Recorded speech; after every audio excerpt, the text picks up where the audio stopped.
He owns and operates the Pack-A-Day podcast that airs 365 days a year with over 12 million views on YouTube. A new adventure begins. It's time for the Pack-A-Day radio show with Andy Herman on 1250 AM and 105.7 FM The Fan, powered by the Potawatomi Sportsbook and on the free Odyssey app. He's gone into the locker room each of the first weeks with a lead. That won't be the case today. Willis to the air, zips it in. Christian Watson hurtling high at the 15-yard line and out of bounds. Good morning, Packer fans. Welcome into the Pack-A-Day radio show live from the 1250 AM, 105.7 FM The Fan studios, powered by the Potawatomi Sportsbook. Tommy Wortz in for Andy Herman one more time. He will be back on Monday. So for everyone who hates hearing me all the time, don't worry, Andy Herman back on Monday. Cannot wait to have him back. Happy Friday for everyone. Hopefully you're having a safe trip into work. Beautiful day out, but it is a little bit chillier. So if you're thinking, hey, do I want to rock a long sleeve today? Maybe do that. I, bigger guy, did not do that. So don't worry about it. But that highlight you just heard, Malik Willis, you remember that great run he had in the beginning of the season for those 2 weeks. Highlight courtesy of Fox Milwaukee. We're going to have Jacob Morley on the show at 8:20 today. He is our guest for the Pack-A-Day radio show today. And he had an amazing prompt on his page yesterday that kind of blew up, and it revolves around Malik Willis. And I will save it for when we get near the back end of this segment. But it highlights our topic today, in which I would love to know, Nicolay Law Fan talking text line 414-677-1250, 414-677-1250 if you want to join the show. Do you believe the Packers went backwards anywhere in 2025? I know a lot of people think I get negative on this show. I try not to be negative. I try to just point out problems and see if we can find an answer by the end of the show. Did the Green Bay Packers go backwards anywhere in 2025? And this was prompted to me because I stumbled upon an article from Packers on SI, Bill Huber. We've had him on the show, great guest of the show, good friend. And it was highlighted with the headline, Packers defense projected to take large step backwards in 2025, based on a recent NFL.com article written by Gene Felice. And last year, Green Bay had an amazing step forward on the defensive side. And I think everyone was really excited what they saw out of the Green Bay Packers and Jeff Hafley in his first year as the defensive coordinator, especially after going through the Joe Barry and Mike Pettin experience. That was not fun for 2 seasons, or rather 2 tenures is what I meant to say. And Jeff Hafley gave a lot of life to the fans that there was some hope on the defensive side. Well, sounds like, again, national media projecting Green Bay's defense to be worse. And they did the same a month ago on the offensive side, just by a hair, just by a little bit. So let's start with the offense, right? And last year, Felice did the same exercise, projecting the Packers in the top 10. And based on the 2024 regular season numbers, the Packers were 7th in points per game on the offensive side. Number 1 was the Detroit Lions.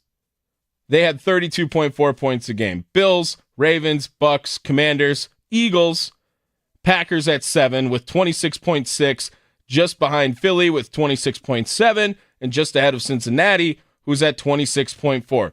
Minnesota Vikings were at 9 at 24.2. So 3 teams within the NFC North on the top 10 offenses in points per game last season. He then projected the Green Bay Packers to be 8th in offense this year. One of the offenses that was not named that he is projecting a little bit higher on the list, he has the Chiefs at 10. He has the Broncos at 6. And everyone else was already named at some point in the top 10 or was in the top 10 according to points per game last year. And he writes, for the offensive side, there's a lot to like about this attack, starting with the man who runs it, Matt LaFleur, who somehow feels like an underrated head coach and an offensive architect. We've talked about that, thinking that I don't know if we really appreciate what we have with Matt LaFleur right now. And maybe you could argue he was born on third base when Aaron Rodgers was his quarterback to start his Packers tenure. All the 13-3, 13-4 seasons that he had to start his career. But Matt LaFleur, as when we talked to Bart Winkler a few weeks ago when I was filling in for Andy Herman, I think he put it perfectly. When he started as the Green Bay Packers head coach, it wasn't really his job to coach Aaron Rodgers. It was his job to manage Aaron Rodgers. When Jordan Love assumed the role of starting quarterback for the Green Bay Packers, then it became more of a coaching job as opposed to a managing job for Matt LaFleur.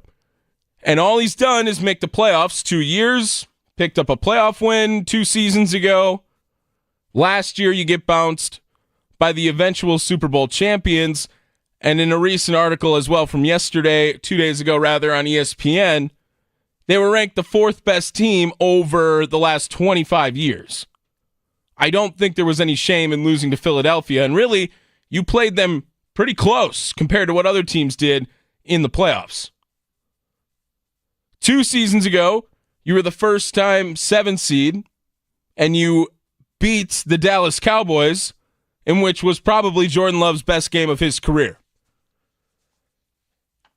Continuing, the receiving core lacks an established wide receiver 1, but first-round pick Matthew Golden joins a cavalcade, great word there, of playmakers with varying sizes and play styles. And Josh Jacobs has proven to be exactly the kind of physical bell cow Green Bay is desiring. Okay, so now let's go back to that question. Did the Packers get worse anywhere or go backwards from 2024? Well, the first thing we have to mention is that the offense is pretty much the same. And the defense, for that matter. But you're rocking with the same quarterback, running back, same tight end. 4 of your 5 offensive linemen are going to be the same offensive linemen. Your wide receivers, you added rookies from the draft, high in the draft. You would assume that those were improvements because you didn't lose any of the wide receivers you had last year on the team either. Seems like there's not a really good argument to say the Packers went backwards anywhere on the offensive side. On defense, where I lean is they are really being critical of the Jair Alexander departure, which I have my opinions on. I would have liked to see him stay in Green Bay. I don't think that was ever an option based on what we've seen out of Jair Alexander this offseason and how quickly he signed with Baltimore once being released. I think the plan was to get out, go join his college teammate Lamar Jackson, no matter what the money price tag was. Signed for a lot less than what Green Bay probably offered.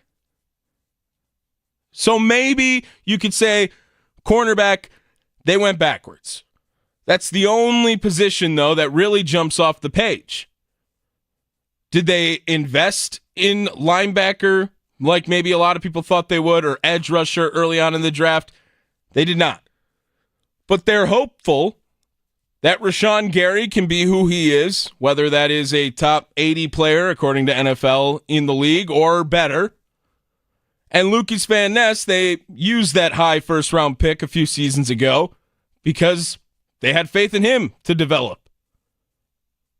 Now, when you look at what happened last year on the defensive side, Green Bay was 4th 4th in the NFL in yards per game last year. Eagles were 1, 288. Chargers were 2, 299. Broncos 3, 311. Packers 4, 318. Also averaged 18.7 points a game on the defensive side, while the Broncos 18.3, Chargers 17.6, Eagles 16.9. So going to look at what the projections are here, the Packers were in the just missed the cut tier, a la honorable mention, something along those lines. Same category as the Bills, the Browns, the Chargers, and the Niners. So again, Chargers not going to be on this list from what it was last year. At number 10, they have the Pittsburgh Steelers. They just signed TJ Watt, $41 million man a year now, $123 million man over the next 3 years. When he's on their defense, absolutely, they're a top 10 defense. You could argue they are probably better than the Green Bay Packers. The New England Patriots are 9. They have 4 new starters coming in via free agency. Milton Williams, Harold Landry, Robert Spillane, Carlton Davis. Sure, that's a projection that they might get better. The Minnesota Vikings are at number 8, talking about how they brought in some new pieces like Javon Hargrave and Jonathan Allen. Plus, they have, last season, Jonathan Grenard, Andrew Van Ginkel. Yeah, okay, maybe.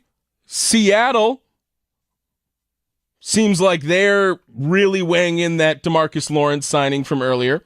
Number 6 is Detroit.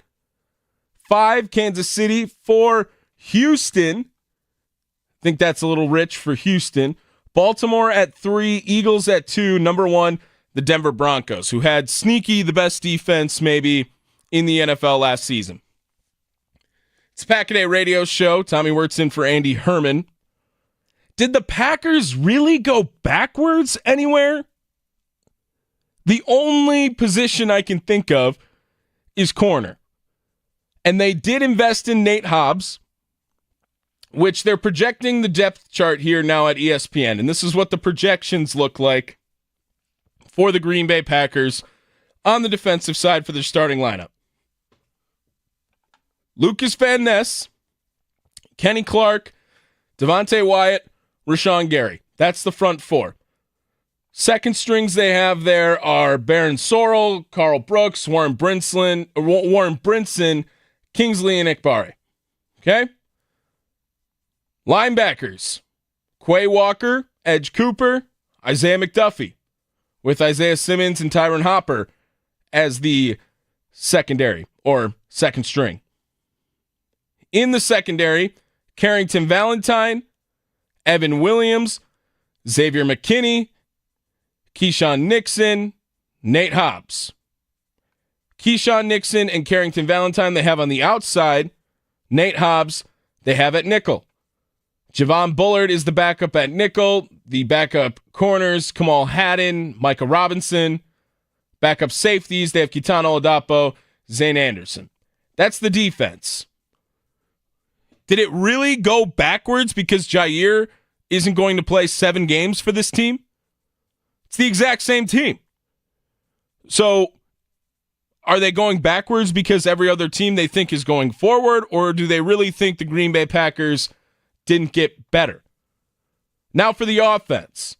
Jordan Love, Josh Jacobs, Jaden Reed, Matthew Golden, Romeo Doubs, Tucker Kraft at tight end, and the line consisting of their projections: Rasheed Walker, Aaron Banks, Elton Jenkins, Sean Ryan, Zach Tom. No Jordan Morgan. And where they have Jordan Morgan as a backup is at right guard. I don't know if that's going to be the offensive line. I'm really not convinced that that will be the offensive line. I think Jordan Morgan makes the starting line. But again, you're talking about a team that gave up 14 sacks to Jordan Love last year, was very well protected after getting injured in that first game of the season. Josh Jacobs was a top 5 running back in the league last season. The wide receiver core is everyone coming back, plus Matthew Golden, plus Savion Williams. Some people, even on this chart, they have Marshawn Lloyd projected to be the number 2 back, and we got into conversation yesterday on how that was going to be a position battle. Emmanuel Wilson. Maybe they think Marshawn Lloyd is even better than Emmanuel Wilson. So why do they think that the Packers went backwards? I don't understand. I think that backwards, when we think of what would justify or qualify that, the first thing that pops to my mind is the divisional record from last season, right? Our guy, John and Franklin, always calls in. 1-5 in the division last year. A fingertip away from being 0-6. Do we think the Packers are going to be better in the division this year? A lot of people speculating that the NFC North got worse. The Lions lose their 2 coordinators. The Vikings are rocking with a new quarterback. And the Bears, well, the Bears won the offseason, obviously. So they're Super Bowl favorites in the NFC North. But where did the Green Bay Packers get worse? I don't know if you can make that claim, because it doesn't seem like Green Bay is feeling that way, and they are expecting a lot of their players to go forward based on their acquisitions this offseason. I know a lot of people weren't that high on the Aaron Banks signing. I full transparency, I don't know if I ever heard of Aaron Banks' name until the Packers signed him, and they gave him a lot of money. But he's absolutely fitting the mold of what they're trying to accomplish on the offensive side. He's a guy that is big, run block heavy. Pair him next to whoever at that left tackle position, if they think Jordan Morgan can be that mauler, or if they want to rely on Rasheed Walker for the passing side of things. He's going to be a captain on that offensive line alongside Elton Jenkins, who's going to be his center too. They're relying a lot on him. The highest contract they gave out this offseason was Aaron Banks. So they assume he is better. Elton Jenkins is probably better at center than Josh Myers was. Matthew Golden replaces Dontavian Wicks or Romeo Doubs, whoever it was. Why does the national media consistently think Green Bay is going backwards right now? It's been a very common theme all offseason, and I was just curious as to what you guys might think.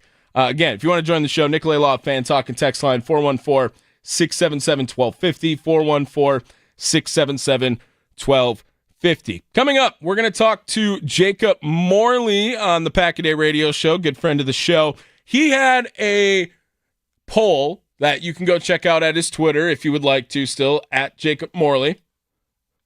And here was the poll.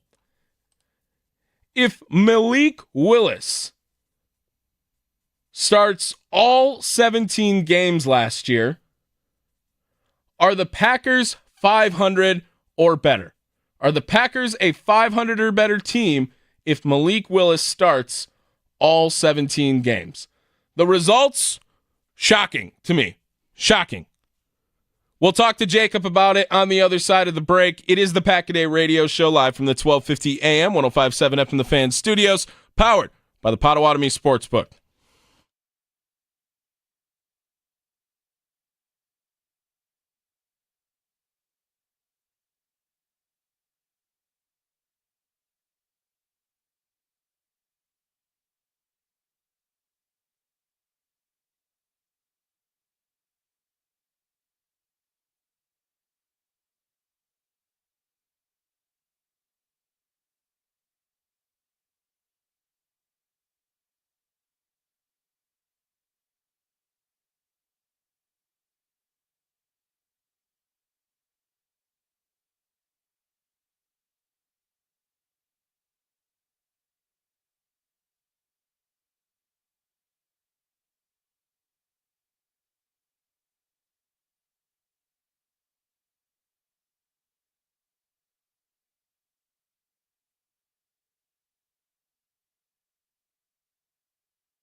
Welcome back to the Pack-A-Day Radio Show, live from the 1250 AM, 105.7 FM The Fan Studios, powered by the Potawatomi Sportsbook. Tommy Wortz in for Andy Herman. Hey, the second round of the PGA Open Championship is underway, and Mason Crosby will talk about it on the green with Timothy Gay, author of Roryland, coming up this morning at 9:40 on the Mason Crosby Show with Mitch Thunder Nellis, presented by Verizon, number one network in Milwaukee, here on The Fan. Steve Sparky Pfeiffer actually filling in for Mitch Thunder Nellis today.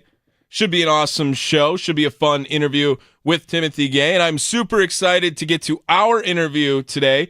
You can find him on Twitter at Jacob Morley. He's contributor for the Pack-A-Day podcast already. Packer Report 24/7 Sports. Jacob Morley joining the Pack-A-Day Radio Show today. Jacob, we have talked many a times on the other side of the phone, but usually never this long. How are we doing today, Jacob? Man, I'm doing good. How are you? I'm very good, Jacob. I am filling in for Andy yesterday and today. I was going down the list, and then I was looking through Twitter, and I had teased it already before the break because I was so shocked by these results, and we're talking about if the Packers really went backwards anywhere on their team today. Based on some national media, it seems like a lot of people thinking that, but then I saw your Twitter yesterday, and the poll you put out was, verbatim, are they Packers a 500 or better team if Malik Willis starts all 17 games? And Jacob, you put up the closest race since the hanging Chad back in the 2000 presidential election, I think. 51.4% say yes, 48.6% say no. Did you expect it to be that close just off the jump when you put that poll out?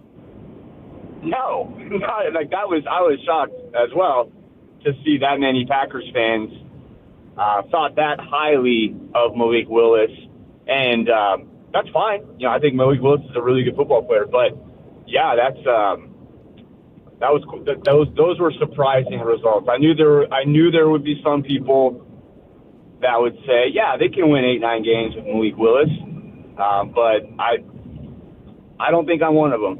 Do you think it's more of that many Packer fans thinking highly of Malik Willis, or do you believe that it's that many Packer fans thinking low on Jordan Love? I don't know if it's either. You know, I think, like, I was talking to my buddy Ross Uglum about this, and he's like a Matt LaFleur guy. Yeah. Where it's, you know, you can put any quarterback in there and kind of do a paint by numbers, and they're going to be effective. And you saw that last year with Malik winning his 2 games. But I think there's 2 sides of the coin as well, where, like, yes, Malik played really well coming in from Tennessee with 1-2 weeks on the team, and came out and won 2 games. And that's really impressive. You can't take that away from him. And he is an extremely talented quarterback. Like, don't get me wrong. But I think you got to give a lot of credit to Matt and what he put together in those 2 games for Malik to be successful. And I think you also have to give a lot of credit to Jeff Hafley and the defense for what they were able to do in those games to give the offense an opportunity to go out and win it. But that's a 2-game sample size against Indianapolis and Tennessee, 2 of the worst teams in football last year. So can they win 8-9 games this season against the schedule they have, the division that they're in? I don't know. I don't think so, but you never know. And if they were to do that, the argument would be, well, Malik he's a year into the system. He's going to be comfortable. He's going to be able to run the whole offense. You know, how much better does that look? And the other thing is, to argue for Malik, is the way this team is built, that you can kind of look at them and say they're kind of like the Ravens light. You know, a B- version of the Baltimore Ravens if Malik Willis is playing quarterback for them, because their run game is going to be really effective. Their defense should be really good. And they've got a quarterback that is a dual threat. You know, Malik Willis is probably one of the better running quarterbacks in the NFL if you build the offense around that. But to me, and this is, you know, my opinion, yeah, you can beat the bottom dwellers in the NFL with Malik Willis. But if you want to go big game hunting, if you want to win the big games, Jordan Love has to be your quarterback. just because he's going to get you to that next level. And I think some of it too might be, you might think, the NFL execs and all that stuff, they have Jordan Love as the 12th best quarterback in the NFL, which I think is correct right now. I think that's about right where he's at with the potential to be higher. Malik Willis might be 24, and so, what does that get you? The 24th best starting quarterback in the NFL, that's, better than some, worse than others. Yeah. Right? So, and a lot of teams can't say that either, where their backup quarterback could potentially start for other teams. Like that's a great position to be in for Green Bay. But, many a time it's not that way. You got your starter, and, the famous quote from Indianapolis is, if Peyton Manning goes down, we're beat, we're blank, and we don't practice being blanked, so that's kind of how a lot of teams operate their backup quarterback, where it's like, well, if our starter goes down, what's the point? We're going to lose a lot. And so it's not really that way in Green Bay, and Malik kind of showed that last year. So I think Malik has a lot to like about him. And, Jordan, he did leave the door open a little bit last year for some fans to kind of rest on their priors and say, well, see, I told you. Look at this guy. He's throwing the ball to the other team. He's missing some open throws. I told you. Where, you're ignoring a lot of the underlying metrics. You're ignoring a lot of the highlight plays that he is able to do. And you're ignoring that for 25% of Jordan Love's starting NFL career, he's played MVP level football, right? So you look at his first year as a starter in 23, his first half of the year was, up and down, average to bad to good, whatever. It was a mixed bag.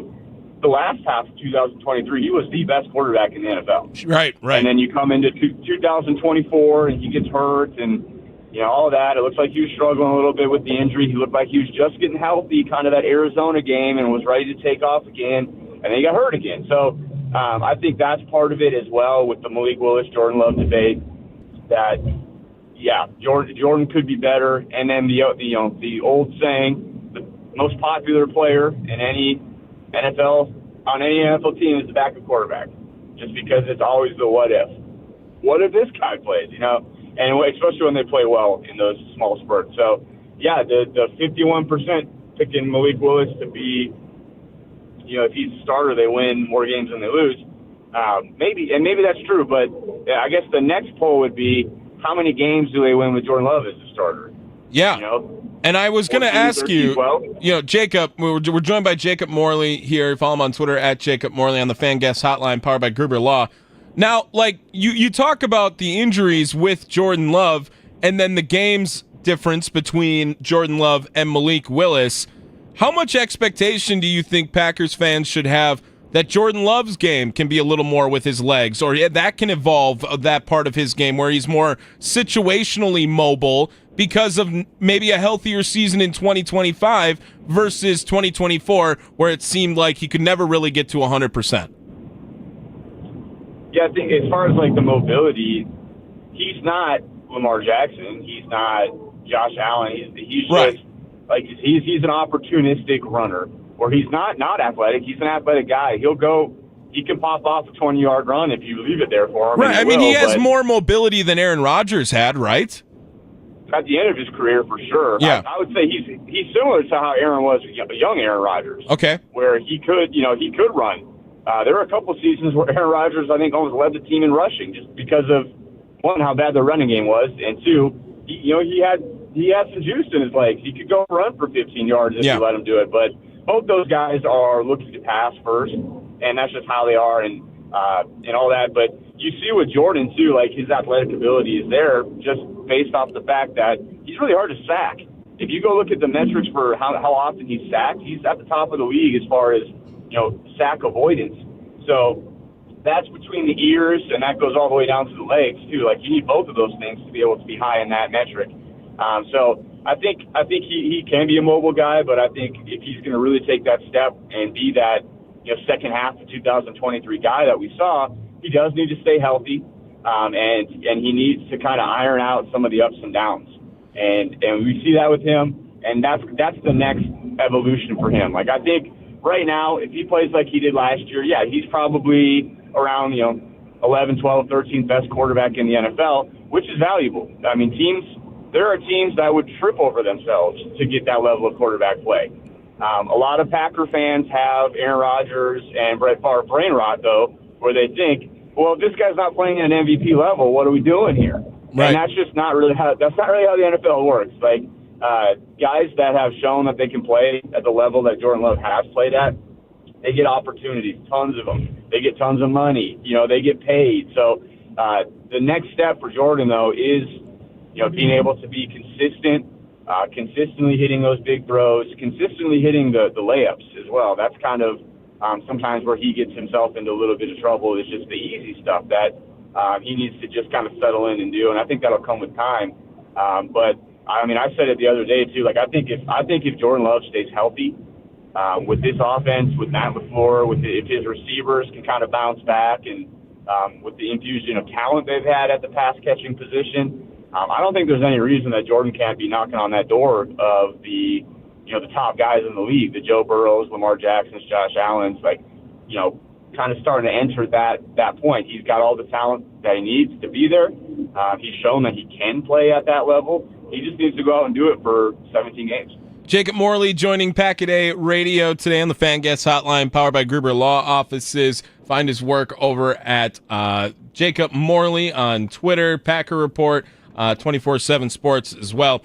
Jacob, we've been talking today about asking if the Green Bay Packers went backwards anywhere on the team, because both rankings from NFL.com had them basically outside the top 10 on defense, just outside on defense, in which they were a top 8 defense in the league last year, and then the offense taking just a small step backwards as well.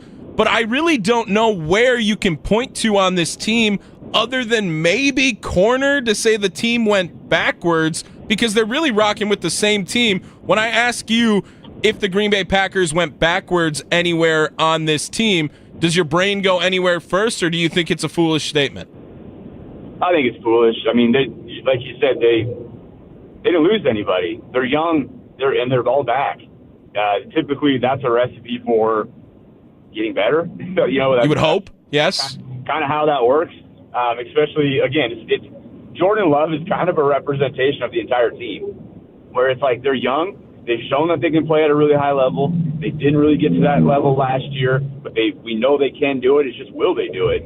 And this is kind of the put up or shut up year for a lot of these guys. You look at that wide receiver room. I think there's a sour taste in some people's mouths because of how hyped up that wide receiver room was going into last year. Right. And then they just, they're fine. They were fine. And you would look at them now and say, like, well, if you were excited about them last year, the talent hasn't left. They're all still really talented. They just added the first 2 top 100 picks to that room. So the talent has only gone up. So I don't know how they went backwards there. The only place I would say I am concerned with this team is the depth at interior defensive line, just because they were such a productive run defense unit last year. And they lost TJ Slaton, which, when your statement is they lost TJ Slaton, that's not a very good argument for they went backwards. Right. That's really their biggest loss on the defense. And Slaton's a good player, but I think that had more to do with and I'm talking about the jump in the run defense. I think that had more to do with Jeff Hafley than anything, because TJ Slaton was also on the unit the year before that was, dog water. So I think it has more to do with Hafley. And the other argument I'd say for the defense to be better is this is year 2 of Jeff Hafley. They're not doing installments anymore. They're not all learning Jeff Hafley's, system. They're not all learning each other. They're all there. They're all back. They're locked in. The only new starter that's going to contribute in a big way on that defense is probably Hobbs. And so if you've got 10 out of your 11 guys out there that have played in that system, and Hobbs is a vet, I mean, I don't see how they're going to get worse. Are they? Some of these national articles as well are probably just looking at the depth chart and saying, oh, well, they lost Jair Alexander. Like, yeah, they did. They didn't have him last year either, by the way. But so I think they're going to be all right. And so, I think that's generally a silly statement. If anything, I would say maybe they'll be net neutral. They'll just kind of stay where they're at. Well, it can't be a 1-5 in the division again, right? I mean, that's my first place where I look, right? They go 1-5 in the division last year, and they get that one win by a fingertip, quite literally. Like, they have to be better in the division this year. Everyone else really projecting that Detroit and Minnesota probably are in a worse position this year than they were in last year, no? Right, and well, I think, I guess if you want to look at the flip side, and you look at that, if I'm the person writing this article, that would be the thing I'd point to, I guess, is like, this team couldn't win a big game last year, and their schedule looks tougher this year. So maybe they do take a step back from the record standpoint, because they're going to have to go out and prove they can beat good teams, which, I mean, flip the page. That's every NFL team every single year. It's a new story every single year. You got to write the story. So I think with this team, that's the headline. That's the title of the book. Can you beat good teams? And can you get to that level where you're competing with, the Philadelphia Eagles of the world, the Kansas City of the world, that you can go out and go toe-to-toe with those guys, and not just go toe-to-toe, but knock them off the pedestal. So I think, that's kind of what you're looking for with this team, is if they're going to take a step back, it's because they're playing a lot more good teams this year, and they're in a really good division. But I can't see them taking a drastic step back. I think at the end of this year, they'll have a top 10 offense and a top 10 defense. And so, to me, and honestly, I think that's where they were last year. Yeah, they were. Yep, same. So I guess if you stay net neutral and you're in the top 10 in both, who cares? Yeah. You're a really good team. Giving yourself a shot, at least. Yeah.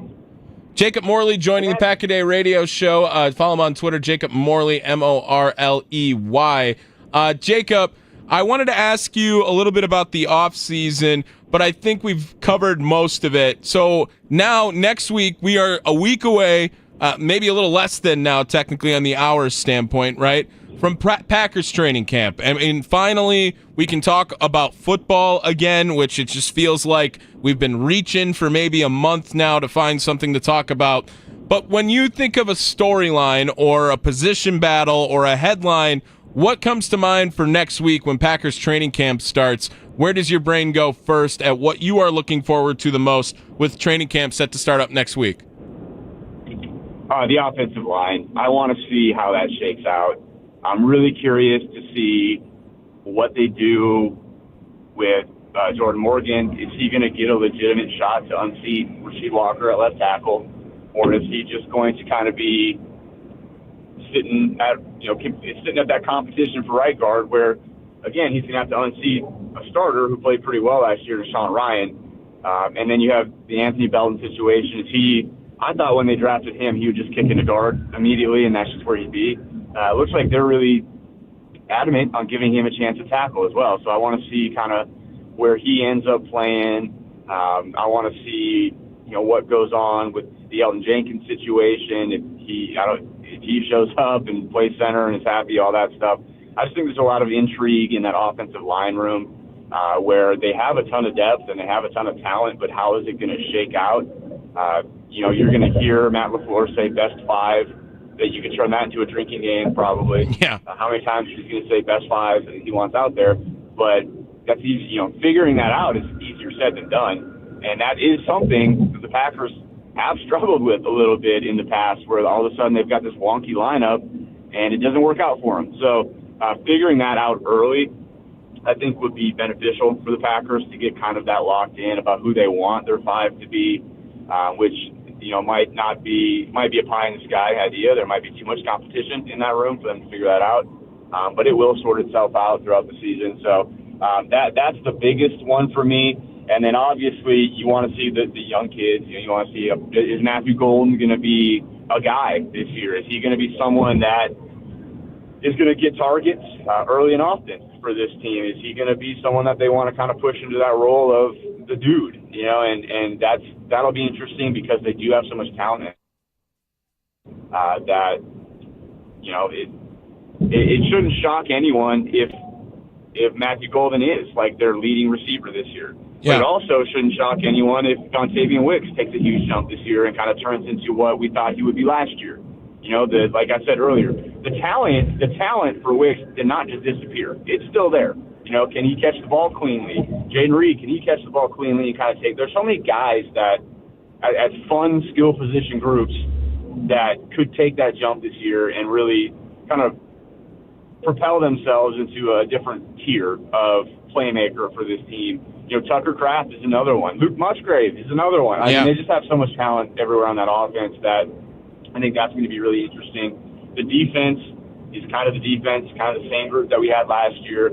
How is Hobbs going to get acclimated is going to be a storyline. But beyond all that, I think the offensive line is going to be the headliner. And then, Jordan Love is always going to get his publicity and time, and everything he does will probably be scrutinized to a ridiculous degree. But that's just how that goes, playing that position. So, yeah, my top one would be offensive line. Real quick, I know I got to get you out of here soon. If you got to predict the 5 offensive linemen just right now, what's your lean right there? Left tackle to right tackle. What do you go with first for Green Bay? I'm going to say I think Jordan Morgan can and should win the left tackle position. So I'm going to go with Morgan at left tackle. I'm going to go with, obviously Banks at left guard, Jenkins at center, Sean Ryan at right guard, and then Zach Thomas right tackle. Okay, yeah, Jordan Morgan wins the battle. That's the prediction. I think so too. I don't know what Rasheed Walker should have done differently last year, but I think he just unfortunately gets the short end of the stick. Jacob, I know I got to get you out of here, but I want you to plug anything. I want you to tell people where they can find you if you want to get some extra people in, reading you up on Packer Report, Bison Report, whatever it is. Jacob, what you got working on? Plug your stuff before I let you go. Yeah, I mean, just follow me on Twitter or X at Jacob Morley, and then once the season gets started, I'll be doing the weekly kind of by the numbers piece for the Packers, which is a lot of fun to do. And then, NCAA, football starting. I write for Bison Report as well from North Dakota State, which is probably not something that a lot of people follow. But if you're interested in the Fighting Christian Watsons, you can go over there and follow that as well. But other than that, just kind of keep your eyes peeled on X and everything that you need. Awesome. Jacob, thank you so much for jumping on. You got to get out of here. Have a great rest of your day. Have a great weekend, my friend. Of course, go Pack, go, baby. All right, thank you. Take care. There he is, Jacob Morley of Packer Report and 24/7 Sports Bison Report, too. That is something that is so North Dakota State, where Bison versus Bison argument, right? If you're in deep on the NDSU, it's all Bison all the time. But everyone else, normal. Bison Report. Also on Pack-A-Day Podcast as well, Jacob Morley. His Twitter, again, it is at Jacob Morley, Morley. Follow him on Twitter if you want to get your latest from the Packers on Packer Report and 24/7 Sports.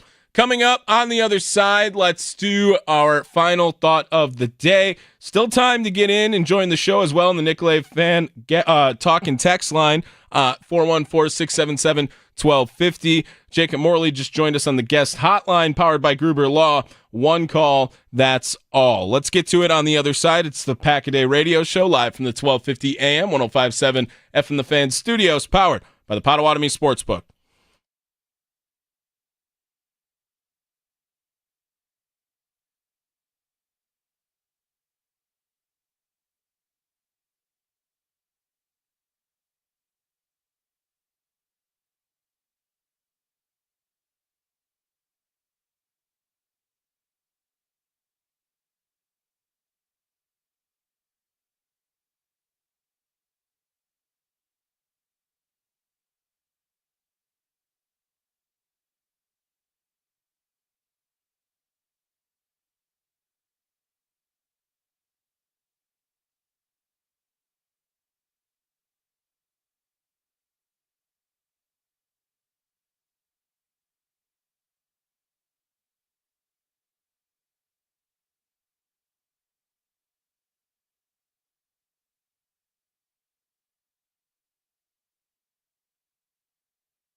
Sorry, I just had to let this one play just a little bit. Just such dad rock on this station in our automatic bumpers. I love it. YouTube stream, you don't get to hear it. I'm sorry, but I'm sure everyone's vibing out in the car, whether you're driving into work, going to grab a cup of coffee, whatever it is. It's the Pack-A-Day radio show.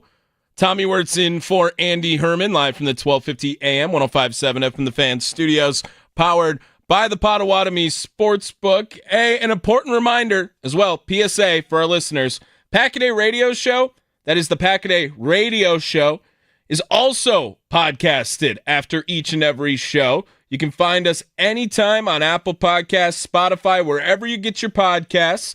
Now on YouTube as well, all the shows you hear on the Fan, whether it is the Mason Crosby Show, Pack-A-Day Radio Show, Wisconsin Sports Daily, even Wisconsin Sports Weekend, all of it streamed on YouTube now. That is youtube.com/@thefanmilwaukee. Leadoff show returns today. I'll be talking Milwaukee Brewers as they are getting all set for their series with the Dodgers beginning today. Oof.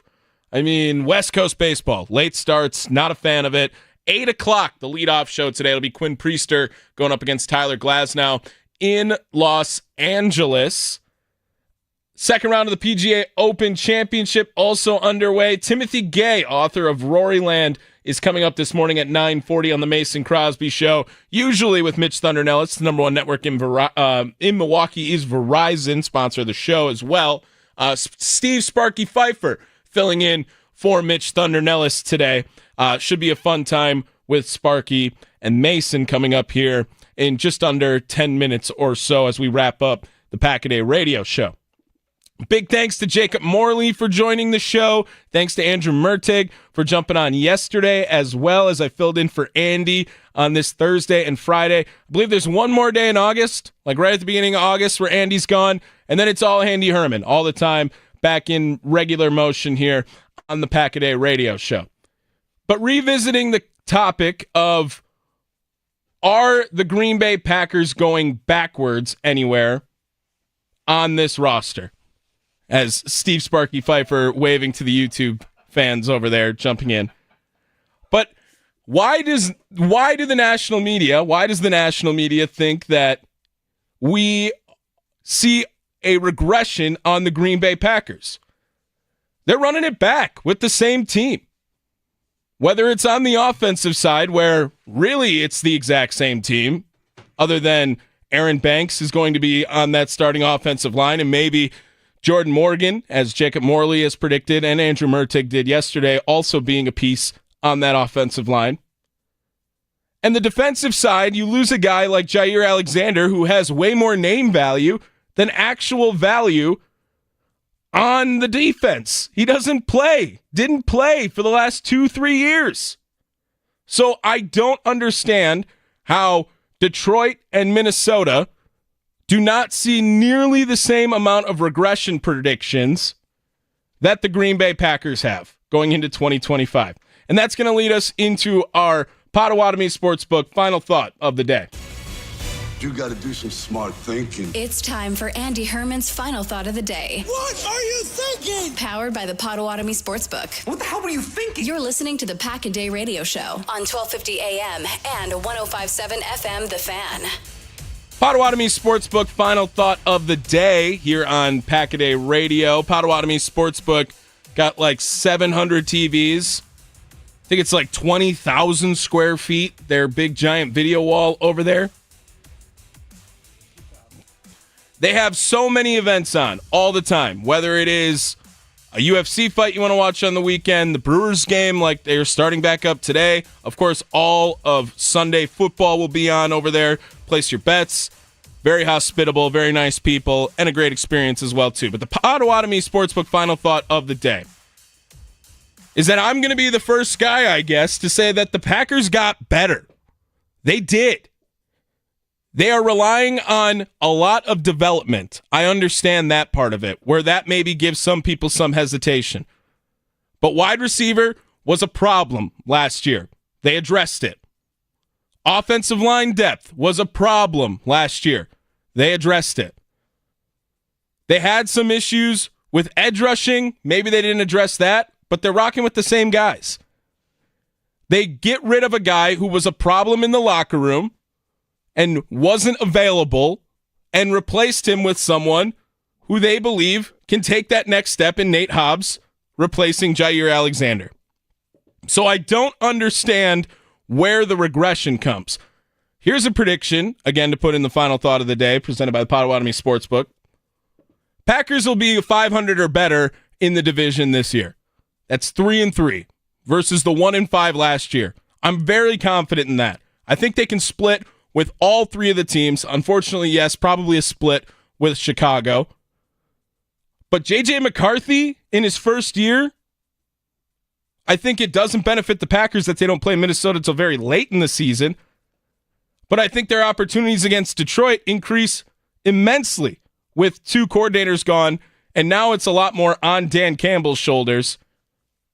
I think it's unfair what we're seeing out of the national media to say that the Packers obviously have regressed compared to the rest of the NFC North and their situations. Can you say they regressed? I don't think so, no. But Detroit and Minnesota, the two teams that were ahead of Green Bay last year, I don't think that you can say that either team got better by any means. That is the Potawatomi Sportsbook final thought of the day. Thank you guys for listening to the Pack-A-Day radio show. Make sure you guys check us out wherever you get your podcasts. Again, check us out on YouTube at youtube.com/@thefanmilwaukee. Make sure you use the @ symbol. The Mason Crosby Show, usually with Mitch Thunder Nellis, presented by Verizon, #1 network in Milwaukee. Coming up next, Steve Sparky Pfeiffer filling in for Mitch Thunder Nellis. Andy Herman returns on Monday as well. It is the Pack-A-Day radio show live from the 1250 AM, 105.7 FM from the Fan Studios, powered by the Potawatomi Sportsbook. Andy always says, go Pack, go.